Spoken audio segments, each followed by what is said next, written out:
The night was cloaked in an unnatural silence, broken only by the distant hum of traffic and the occasional bark of a stray dog.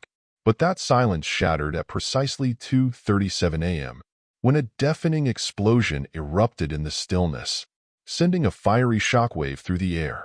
A towering inferno burst forth, illuminating the darkness with a crimson glow that painted the cracked sidewalks and empty street corners in an eerie light. The source of the blaze was a sleek, black car, its polished exterior now warped and blistered by the roaring flames. Marcus Haynes's car, the car he had worked so hard to earn, a symbol of his success and an anchor for his dreams. It now lay crumpled and charred, the heat crackling as if to mock the hope and ambition it once represented. From the shadows of an abandoned storefront, two uniformed cops stood, with a quiet satisfaction on their faces. Officer Reynolds, a man whose broad frame and hardened gaze spoke of years spent ruling the streets, glanced at his partner, Officer Briggs. A cruel smile tugged at Briggs's lips as he watched the fire consume the vehicle. "Burn it all," Reynolds muttered, his voice low and deliberate. "Let him know he's not untouchable." Briggs snickered, his eyes narrowing, as the first sirens wailed in the distance, signaling that the neighborhood was stirring, waking up to the nightmare. But it was too late. The damage had been done. The car, Marcus's pride, was gone. A man in a gray hoodie and distressed jeans appeared at the corner, gasping at the sight. Jamal Carter, Marcus's best friend since childhood, stumbled back in shock, his fingers clenching and unclenching, as if trying to hold back the rage surging within him. The air smelled of ash and gasoline, and somewhere in the distance, a woman's scream cut through the night, followed by the sounds of footsteps pounding the pavement. The fire crackled louder, snapping like the fates of those who dared stand against the dark currents of power that flowed unchecked through their streets. It was a silent message, but it spoke with a voice, as clear as the flames that danced, like demons in the night. As Marcus's car disintegrated before them, Officer Reynolds and Briggs turned, disappearing into the night, their dark silhouettes swallowed by the shadows of a city that had long stopped listening. As the flames subsided, a thick, acrid smoke hung in the air, drifting over the cracked pavement and clinging to the dim street lights. The first few residents trickled out of their homes, eyes wide with disbelief, mouths agape as they took in the smoldering remains of Marcus Haynes's car. The night's quiet was now punctuated by hushed voices, murmurs of shock giving way to whispers of outrage. Marcus's name traveled like wildfire, moving from lips to ears and spreading faster than the flames that had devoured his vehicle. An elderly woman, her silver hair braided tightly against her head, stood at the edge of the crowd, eyes wet with tears. It was Mrs. Carter, Jamal's mother, who had watched Marcus grow from a mischievous young boy into a man who spoke truth to power. Her hands trembled as she clutched her prayer beads, every pearl pressing against her palm, like a silent promise. "Why him?" someone whispered, breaking the tense silence. It was Reggie, a young man with a hard expression and a quick temper, known for his sharp tongue and unyielding loyalty. What did he do to deserve this? His voice cracked, revealing a crack in the armor he had built to protect himself. Jamal stood in the middle of the growing crowd, his fists clenched so tightly that the veins on his hands were as pronounced as ropes. He had spent hours looking for Marcus, calling his phone, hoping to hear the familiar, steady voice on the other end, but there had been no answer. He felt like the world was tilting under him, sending his mind into a whir of anger and confusion. When he saw the car, now reduced to a pile of twisted metal and ash, a deep, guttural rage overtook him. His eyes burned with unshed tears as he scanned the crowd, searching for a familiar face. Finding none, "Jamal," a voice called out behind him, soft but urgent. It was Tasha, a young woman who had once been Marcus's student when he volunteered at the local youth center. She stepped closer, her expression resolute. "We need to do something. We can't let them get away with this." The word spread, rippling through the crowd, until it took shape as a collective determination. The whispers turned to shouts, and the shouts turned to chants. "Justice for Marcus," they cried. The chant echoed down the narrow streets, a battle cry that spoke of unity and defiance. In the distance, a pair of headlights swept through the darkness, and a black sedan slowed to a stop. Inside, a man sat hunched over, eyes scanning the crowd through the rearview mirror. Detective Nolan Reeves was known for his cold, calculating demeanor, a man who played both sides and feared no consequence. He had deep ties to corruption, and his reputation in the department was both feared and respected. Now, as he watched the scene unfold, a smile twisted his lips, a smile that spoke of victory, of a game already won. Reeves's phone buzzed in the darkness. He picked it up, fingers tracing the cracked screen. As he spoke, "They're gathering, just as planned," he said, his voice low, gravelly. A pause, then a response, barely audible, but enough to make his grin widen. "Soon, the whole city will know who's in control." Back in the heart of the neighborhood, the makeshift vigil had begun. People lit candles, their flames flickering in the cool night air. Some stood alone, eyes closed, offering quiet prayers. Others gathered in clusters, their voices passionate, trembling with a mix of grief and fury. "We're not going to let this stand," Jamal said, his voice rising above the noise, breaking through the low hum of the crowd. The people turned to look at him, recognizing the voice of Marcus's closest ally. Marcus believed in change. He believed that things could be different, that we could be different. His voice cracked, and a heavy silence fell over the crowd as they listened, waiting for what would come next. "We need to make sure his fight isn't over. We need to hold them accountable." An older man, in a worn leather jacket, stepped forward, his face lined with the years of battles fought and lost. "This isn't just about Marcus," he said, his voice deep and steady. "It's about all of us, about the countless names we've buried, and the ones still waiting to be heard." The crowd erupted into a murmur of agreement. The air was electric, charged with an emotion that was equal parts fear, anger, and hope. The community's resilience was a force that had been honed over generations, a silent strength that refused to break, even in the face of overwhelming odds.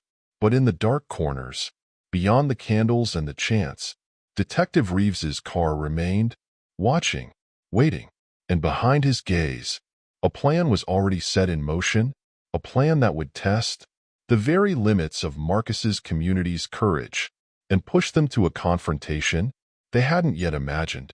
The morning after the fire, Marcus Haynes' name is on everyone's lips. Whispers echo through the streets. Residents recount their memories of the man who once stood in their corner. But before the tragedy, Marcus was more than just a community leader. He was an enigma to many, a man whose strength seemed to flow from an unseen well of pain and resolve.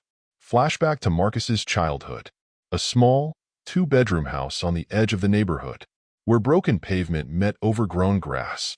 His mother, Ruth, a seamstress with calloused hands and a will of steel, worked tirelessly to provide for Marcus and his younger sister, Zoe.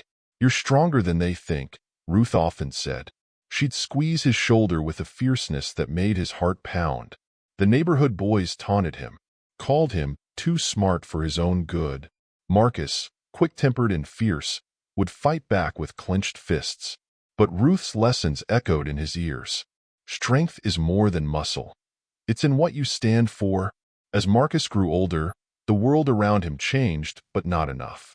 In high school, he stood out, tall, broad-shouldered, with an intensity in his eyes that spoke of both hope and a simmering rage. It was at a city council meeting where Marcus first learned the truth of the system. He watched as the council voted to cut funding for after-school programs, while allocating millions to expand the police force. The room buzzed with murmurs, but Marcus's voice cut through, strong and unwavering. "This is not justice." A moment of silence. then scornful laughter. The council members turned away, indifferent. Years passed. Marcus channeled his frustration into something productive. He attended college on a scholarship, driven by a desire to make a difference. He joined the force at 22, eager to uphold the ideals of justice he'd longed for his entire life. His early days were filled with optimism, believing that within the blue uniform lay the power to protect and change. But he soon learned, corruption was not just a few bad apples. It was a root system that entangled the entire tree. One of Marcus's first assignments was an undercover operation, targeting a drug ring in the southern part of the city. What began as an investigation into street-level dealers soon revealed deeper connections that led to officers wearing badges. Marcus's partner, Officer Jackson, was the first to confirm what Marcus had suspected. They were approached one night. Shadows of their unmarked car played against the pavement. Jackson whispered, "It's bigger than you think. The ones at the top know everything." Marcus's decision to go public came after a year of watching the system protect its own. He documented instances of brutality, selective enforcement, and racial profiling. He compiled a report, exposing the fractures within his department, sent it anonymously to the FBI. That act would mark him as both a hero and a traitor. The whispers that followed were venomous. "He's out to get us." And he knew they were right. He had put a target on his back. The memory of his first encounter with Special Agent Carter remained vivid. It was a late evening when he found Carter waiting for him in his office. The harsh light cast deep lines on the agent's face. "Marcus," Carter said, voice measured but urgent. "You're risking everything." Marcus's response was a quiet nod. His mind was fixed on the future he wanted for Zoe, who was now growing up without the weight of their shared struggles. "If I don't do this now," Marcus said, "what kind of man will I be to her?" The investigation grew, taking Marcus deeper into the veins of a conspiracy. He spent nights poring over documents, tracking down informants who were silenced or disappeared. One such informant, a low-level officer named Andre, met him in a forgotten corner of the city. Andre's eyes darted around nervously, sweat glistening on his dark skin. "They know," he whispered. "They know you're close." Marcus's fingers tightened around the strap of his duffel bag. He couldn't let fear dictate his next move. "Then we move faster," he said. The higher Marcus climbed, the more perilous the game became. Threats against him intensified. Family members were harassed. Anonymous notes slipped under his door. One night, a warning shot pierced the air outside his home. But Marcus stood firm, unwavering in the face of danger. He knew what was at stake. He could not, and would not, let the darkness win. But even with his resolve, Marcus's soul bore the weight of secrets. Only a handful knew he was investigating corruption. The rest believed him to be just another cop. To them, he was Marcus Haynes, the man who volunteered at youth centers, spoke at rallies, handed out school supplies. But to the few who understood, he was both hero and hunted. As the fire on the car smoldered, Marcus's life stood at the brink of revelation. The stakes were no longer just his own. The fire would ignite a movement, one that would force people to confront their silence and call for justice. And Marcus Haynes, who once fought for his sister's future, now fought for the soul of a community. Special Agent Carter leaned back in his chair, eyes squinting at the reports spread out before him. It was late, the kind of late when the city felt like it had exhaled and settled into a restless, half-lit silence.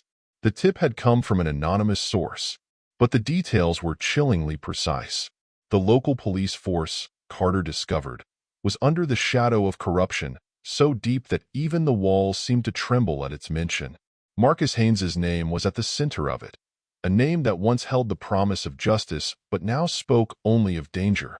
Carter's phone buzzed, a message from a trusted informant. His heart drummed faster as he read the cryptic text. "They're closing in. Watch your back."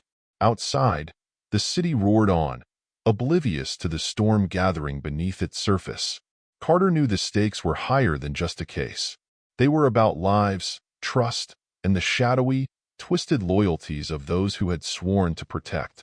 He had been an agent long enough to recognize the signs, to know that whispers of betrayal were never empty threats.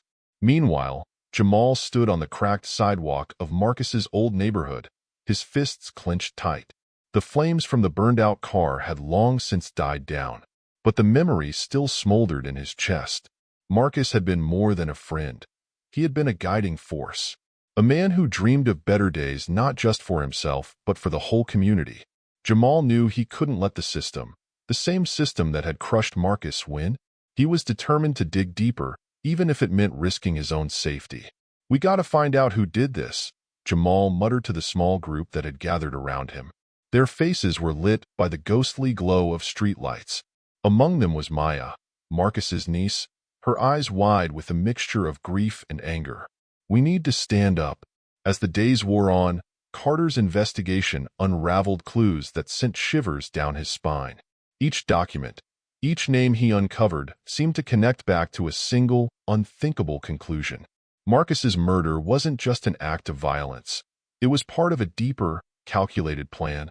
He moved with a quiet determination, flipping through black and white photos, listening to intercepted conversations, piecing together what others had ignored or feared to touch. Jamal's search, on the other hand, was far from clandestine. He was the voice of the streets, asking questions that no one wanted to answer. He walked through dark alleys and cracked basketball courts where kids played as if the world had not just broken apart around them.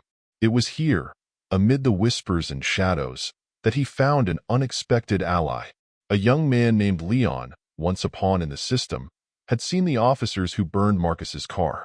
"They're part of the inside," Leon said, his voice low. "The ones that pretend to serve and protect.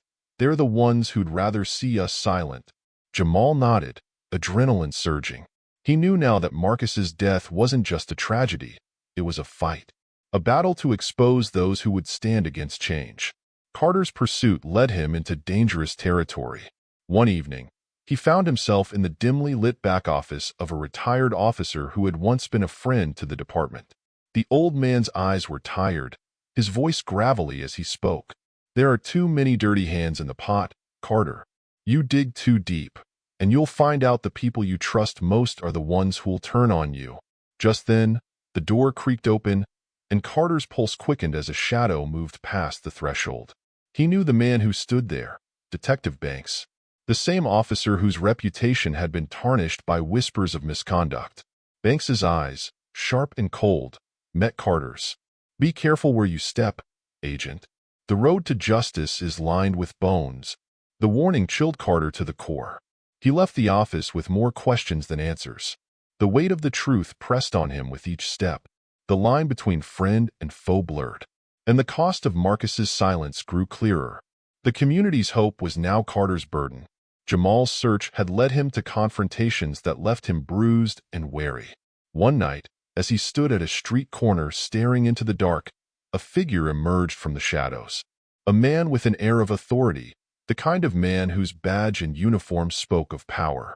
But Jamal saw the hollow in his eyes, the fear masked by anger.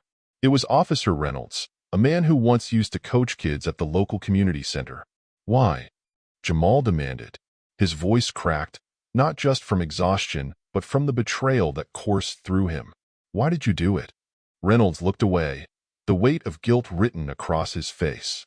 He didn't answer, but the silence was louder than any words. Jamal's eyes narrowed as he turned away, the realization dawning that this fight was bigger than Marcus. It was the fight against a system built to oppress, and the stakes were higher than they ever imagined. As Carter pieced together the last of his evidence, the pieces fell into place. An elaborate scheme, officers taking orders from above, and an unseen hand pulling the strings. But he knew that exposing it would mean taking on the very institution he had once served. The tension swelled, building like a storm in the distance, ready to break and scatter everything in its path. The lines between right and wrong, loyalty and betrayal, blurred into a single truth. Justice had to be fought for, and Marcus's legacy was just the beginning. As the weeks passed, the city seemed to hold its breath. The streets buzzed with whispers of Marcus Haynes' name, a name now synonymous with resistance. Special Agent Carter knew, the more he dug into the truth, the deeper the danger became. His office, once a place of steady focus, was now a battleground of documents, notes, and hard-won evidence. The file on Marcus Haynes's case sprawled across his desk, filled with clues that connected dots that no one wanted to see. Marcus had always believed. Change began with exposure, making the darkness visible. Carter understood that now, more than ever. He leaned over the file, eyes scanning the page that bore a map of the police department's key players. Each name marked with a bold, red X, signified an officer with ties to corruption. But it wasn't just the officers on the list.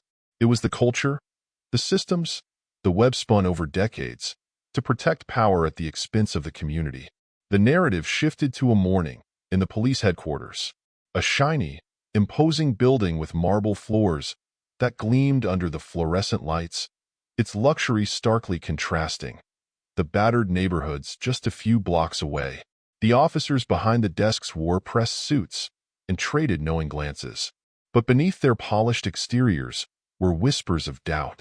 In one corner, Detective Reynolds, the man who had ordered Marcus's car torched, stood tall, eyes cold and calculating. He watched his colleagues, his fingers drumming an impatient beat on the edge of his desk. In the city's heart, Marcus's old neighborhood told a different story. Cracked sidewalks wound through rows of buildings, whose faded paint chipped away like the hope of the people who lived inside. Young kids darted past, eyes wide, staring at the patrol cars parked nearby, as if they carried a warning. Graffiti, once an art of expression, had turned into desperate cries for help. Justice for Marcus, and enough is enough. It was clear. The community was no longer willing to stay silent. Jamal sat at a corner cafe, hands clenched around a coffee cup that was more empty air than warmth. His phone buzzed incessantly, with calls and messages, each one asking the same question. What happened to Marcus? He knew. The stakes were higher than ever. If Marcus's silence had been dangerous, his voice now promised revolution. Special Agent Carter was piecing together the testimonies that had come from witnesses, some brave enough to speak, others too terrified to show their faces. The stories all lined up, the same tales of profiling, the brutal arrests, the nights spent waiting for a knock at the door that never came. Surveillance footage revealed officers bending laws, smiling coldly as they roughed up suspects, hiding behind badges that they had long since outgrown. Carter's jaw clenched as he watched the clips, the lines of rage deepening on his face. It wasn't just Marcus's car that had been set ablaze. It was the very notion of accountability. At the same time, Jamal had started to feel the heat. Anonymous threats and whispered warnings trickled in, warning him to stop his search for the truth. But Jamal wasn't backing down. He spent hours meeting with old contacts, digging into the darkness, where even Carter dared not step. They spoke of deals made in the dark, a trade-off between power and silence. They're not just protecting themselves, Jamal, one of his informants said, voice trembling. They're protecting something bigger. A whole system built to keep us in line. The night came when Carter traced the flow of corruption to its source. The revelation was both shocking and familiar. The top brass in the department, those who sat comfortably in their air-conditioned offices, were pulling the strings. Reynolds wasn't a lone wolf. He was a piece of the larger puzzle. He was part of a network that stretched up to officials who used their power not for justice, but to maintain a false order. Jamal's phone lit up with a text from Carter. Meet me at the old station. Midnight. Heart pounding. Jamal knew this, was it? The moment when secrets would be laid bare, or the night when they would be buried forever. As Carter leaned into his car, the shadows of the station cast long, spidery fingers across the cracked asphalt. The moon hung like an ominous eye above. Inside, the air was thick with the mustiness of abandoned years. Carter waited as Jamal approached, eyes sharp and wary. I found something, Carter said, voice low but resolute. He pulled a photograph from his jacket. It was grainy, taken from a surveillance camera, but it showed Reynolds, unmistakably, passing an envelope to a high-ranking officer whose face was covered in doubt and regret. Jamal took the photo, fingers trembling. The evidence was damning, but Carter knew it was just the beginning. This goes beyond Marcus, Carter said. It's a system built to protect itself. But now we can break it. The darkness seemed to close in, as they exchanged a look that said everything. The fight was no longer just for Marcus's name. It was for every name, every voice silenced by fear. But it won't be easy, Carter said, eyes meeting Jamal's. We'll need more than just proof. We'll need to show them we're not afraid. The battle had shifted.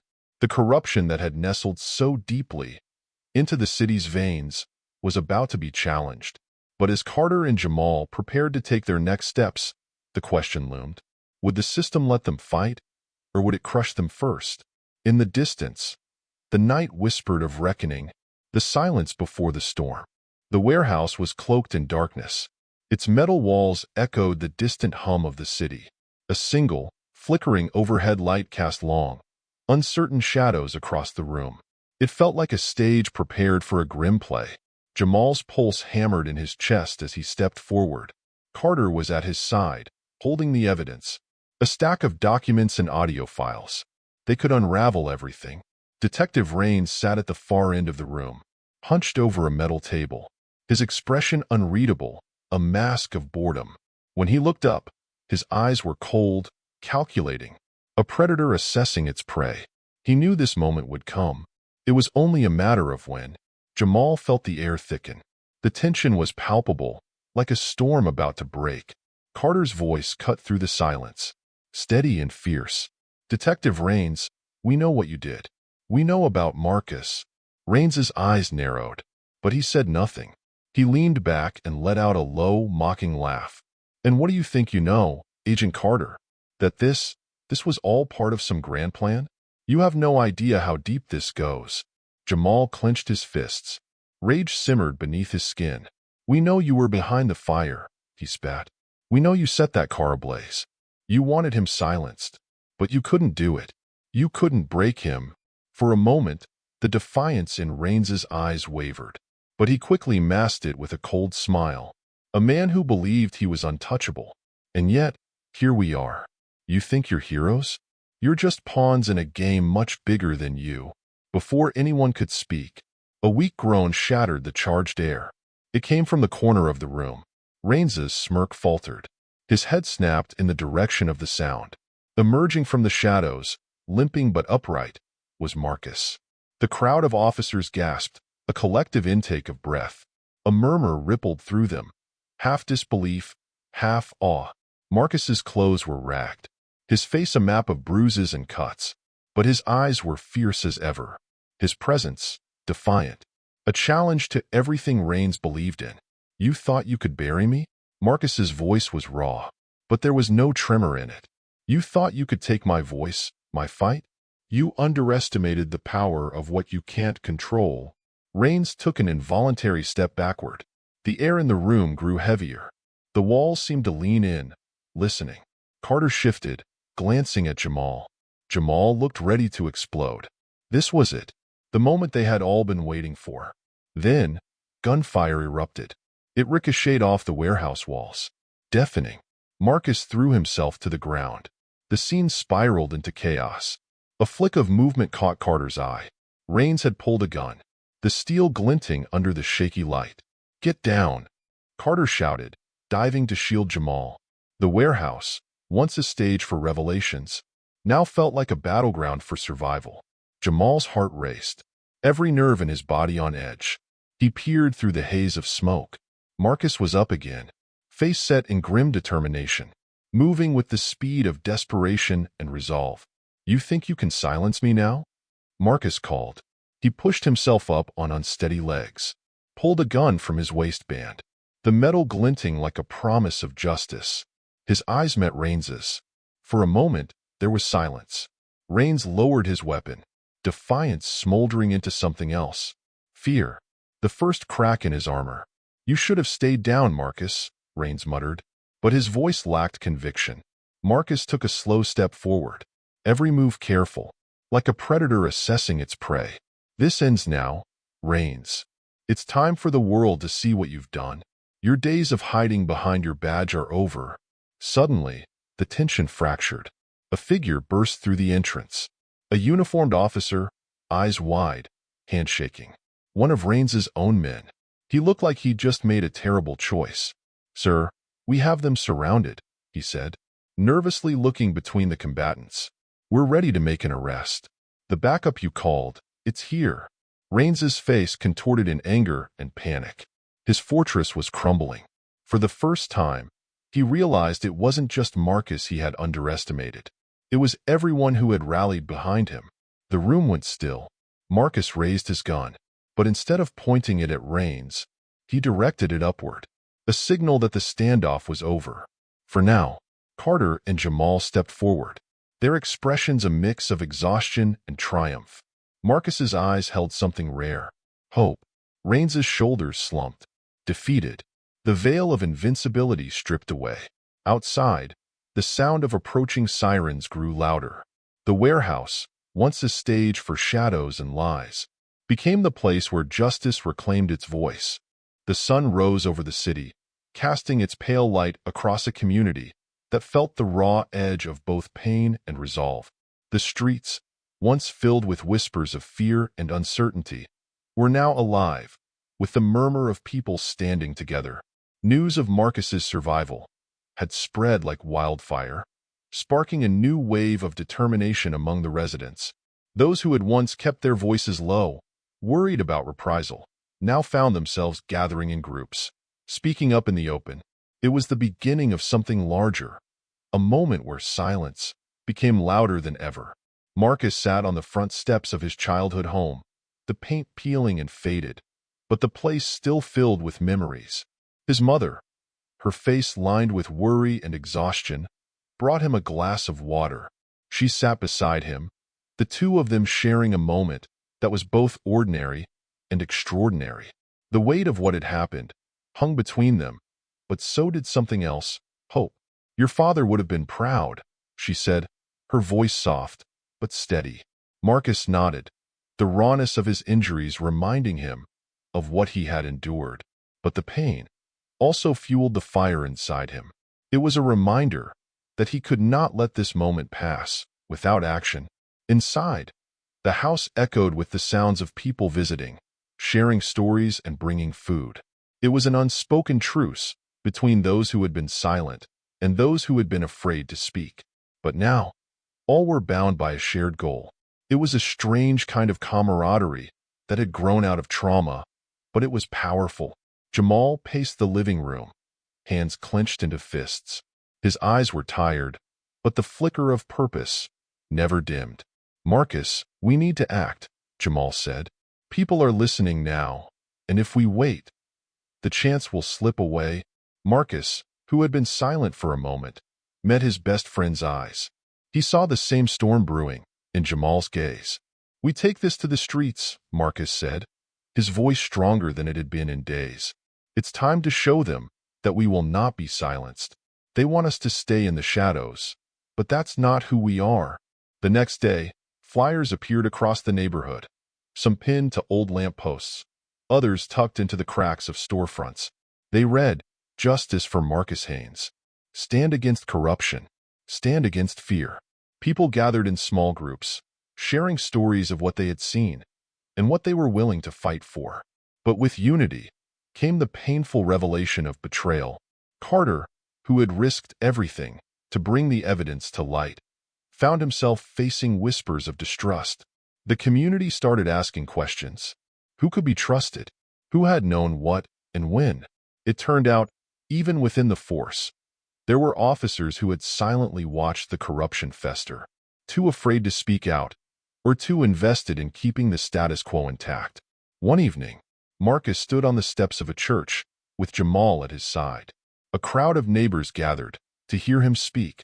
The church, once a sanctuary of quiet worship, had transformed into a rallying point for a community on the brink of reclaiming its voice. "Brothers and sisters," Marcus began, his voice a powerful mix of fatigue and resolve. "What we've seen isn't just a single act of violence. It's a thread woven into a bigger story, and that story is one of betrayal. But we are not here to simply mourn. We are here to rise." There was a ripple of applause, hesitant at first, then swelling as more people joined in. An elderly man in a worn suit, raised his hand and spoke up, his voice cracking with emotion. My grandson asked me, why no one ever stands up to them. I told him, because we're scared. But today, I'm not afraid anymore. Around the room, heads nodded and eyes met with newfound courage. But even in this moment of strength, whispers of betrayal simmered beneath the surface. Carter met with Marcus and Jamal in a corner, away from the crowd. There are officers who've been leaking information to Haynes, Carter said, his voice barely audible, over the murmur of voices. They've been undermining every effort we've made. The corruption goes deeper than we thought. Marcus's jaw tightened. The betrayal stung, more than the physical wounds that still ached on his body. These were people who wore the same uniform, people who swore an oath to protect, but instead hid behind it like a shield. His heart pounded in his chest, but so did the resolve. If anything, it reminded him of why they needed to push forward. We'll find them, Marcus said, his tone cold and determined. We'll expose every single one of them. As the weeks went by, the fight became not just about Marcus, but about the future of the entire community. Young people who had grown up under the shadow of the city's darkness found their voices. A group of teenagers, led by a girl named Rosa, held their first protest, holding signs and shouting chants that called for justice. They marched down streets that had always been quiet, drawing eyes that had never dared look before. Yet, while hope surged, so did fear. One night, Jamal and Marcus were stopped by a patrol car as they were leaving a planning meeting. The officer, his face obscured by the darkness, leaned out and spoke in a low voice. You keep pushing, and you'll find out what happens when you don't know your place, he warned. Jamal's fists clenched. Marcus put a hand on his shoulder, a silent reminder to stay strong. The moment hung there, tense and taut, until the officer sped off into the night, leaving behind only the echo of his threat. It was in moments like these that the community's resilience was tested, a flame flickering in the wind. But Marcus knew this was just the beginning. With every act of courage, the community took back a piece of what had been stolen. Their voices grew louder, and the system that had kept them silent began to crack. The journey forward was uncertain, fraught with obstacles, but Marcus understood now that fear was only as powerful as the silence that fed it. And as long as the community stood together, it would not break. The sun had just begun its descent, casting long shadows across the marble steps of City Hall. Marcus stood at the top of the steps. The cool breeze carried whispers of anticipation through the air. The crowd below, a sea of faces from every walk of life, stood shoulder to shoulder, eyes locked on the man who had become a symbol of defiance and hope. This was a moment that had been a long time coming. Marcus knew what he was about to say would resonate far beyond the city limits. Jamal stood at his side, his expression a mix of pride and anxiety. The wounds of betrayal, the danger they had faced. It was all woven into the tense silence. Marcus stepped forward to the microphone. The City Hall, once a place of power and secrets, now felt like a stage for change. I am Marcus Haynes, he began, his voice strong, carrying across the square like a thunderclap. Once, I wore the badge with pride, believing that justice meant something more than just words. But in this city, I learned that the badge is not a shield, it's a weapon. And too often, it's used to protect the guilty and punish the innocent. The crowd murmured. The tension was palpable. Marcus paused, letting the weight of his words settle in the air. He had not planned to speak of his past as an officer, but the time for half-truths and silence was over. Now, he needed them to understand the depth of his resolve. I stood for justice once, Marcus continued, eyes fixed on the people below him. I believed that to serve meant to protect, but I was wrong. The true fight, the real battle, is not just against the few corrupt among us. It's against the system that allows it to thrive. A wave of emotion passed through the crowd. Some nodded, others wiped away tears. There were older men who remembered a time when they were young, hopeful, and felt the sting of that hope crushed. There were young people, eyes wide with the realization that their voices were powerful, that this moment belonged to them, too. Marcus spoke of the sacrifices made by those who came before him, of the lives lost, the dreams deferred. But he also spoke of forgiveness, not as a way to forget, but as a weapon against the chains of anger and vengeance. He recounted the stories of those who stood beside him, those who risked everything to fight against a system built on fear and oppression. "I stand here today," he said, the power in his voice growing, "not to seek vengeance, but to ignite a fire that cannot be quenched. We have been pushed into silence long enough. Today, we rise. Today, we remind the world that we will no longer accept injustice as the norm." As the final words left his lips, the square erupted in applause. Voices mingled in a roar of unity and defiance. For a moment, it felt like the city itself was holding its breath, teetering on the edge of something new, something impossible. But the battle wasn't over. Behind the scenes, the cracks in the system deepened. While some officers implicated in Marcus's ordeal faced trials, not all were swept into the current of justice. One man, a high-ranking figure within the police department named Captain Reynolds, emerged as a looming threat. With an air of arrogance and power, Reynolds was the embodiment of the corruption Marcus had fought to reveal. To him, the unity Marcus had sparked was not just a nuisance. It was an existential threat. Reynolds stood in his office, staring out at the cityscape, the darkening sky mirrored in the glass. His hands were clenched, the veins in his arms taut with tension. A storm was brewing, and he would not let Marcus's revolution threaten his empire. "Take care of him," Reynolds ordered, his voice icy. "Make it clear that the price of defiance is steep." The following days brought whispers of the captain's reach. Marcus was not foolish. He knew standing up meant risking everything. The city had begun to change, but so had those in power. They would not allow their grip to loosen without a fight. Late at night, as Marcus sat in the small back room of his family's house, his phone buzzed with a warning. "It's not over," Jamal said, eyes dark with worry. "Reynolds is planning something, and it's not just for you. It's for all of us." Marcus clenched his jaw, looking out the window at the city that had witnessed his rise, and would soon witness what came next. He knew the stakes. He knew standing up had only brought them halfway. The path ahead was littered with obstacles, betrayal, and the threat of violence. But in the faces of those who gathered, in the voices of those who refused to stay silent, he found his resolve. "We've come this far," Marcus said, voice low but unwavering. "Now, we finish what we started. We fight for what's right, even if the road ahead is dark." Jamal's hand fell on his shoulder, a silent promise of support. The nights of planning, the protests, and the quiet acts of resistance had given them more than a voice. It had given them the beginnings of real change. But Marcus knew a flame could be snuffed out with a single gust. Reynolds was the storm that threatened to do just that. As Marcus stepped out onto the crowded street, the city hummed with a restless energy. His speech had become a spark, igniting a movement that had shifted the balance of power. Yet, the real fight was far from over, and the final image lingered in the minds of all who watched. Marcus, standing among the people, became not just a man but a symbol, a reminder that no matter the odds, the fight for justice was far from finished.